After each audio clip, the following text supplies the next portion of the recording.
My heart is full as well to be up here and to share this day with all of you. And I, in the minute that I have, want to talk about the way in which faith and politics and policy have come together in a very powerful way in the Jubilee movement. And I look around and I see Mark Harrison from the Methodist office, and I see Jerry Flood from the U.S. Conference of Catholic Bishops, and I see Marie Dennis, people who 10 years ago were working on this issue, Kathleen Sengstock, Maureen Shea was in the White House at that time, but a cast of characters who were brought together in a very miraculous way to build and be part of a movement that was really global.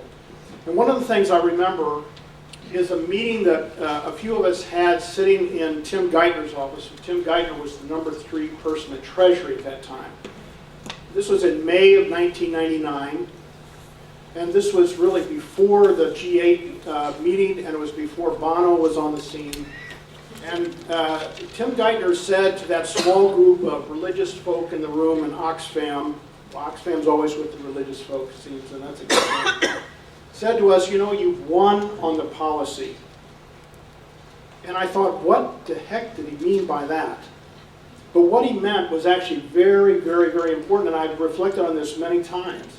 What he meant was, up to that point, debt relief was about debt sustainability and all these formulas and how do we keep countries, you know, paying in at a rate that they can somehow afford and, you know, whatever. But what changed was, and the policy that changed, is that debt relief was supposed to be for poverty reduction. And the United States government embraced that idea and that policy.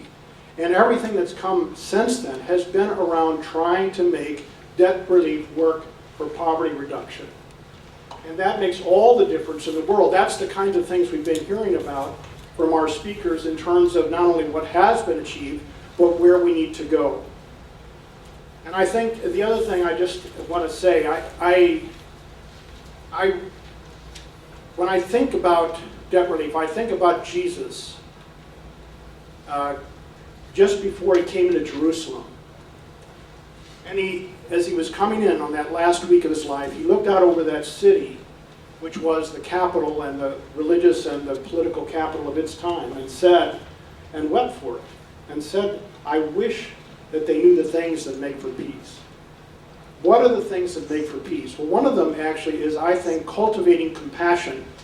And that's why I think David Duncombe, Reverend David Duncombe, is so important. Because what he is doing day in and day out, what he did with Spencer Backus and all those members of Congress, and what our job is to help cultivate compassion, because that's where justice starts. So if you want peace, Pope Paul VI said, if you want peace, work for justice. And you begin by cultivating compassion, and then you have to continue to work at that making justice, working for justice day after day. So I thank you for you and what you have done to bring us all together and to cultivate that spirit that's still alive in us today. Thank you very much.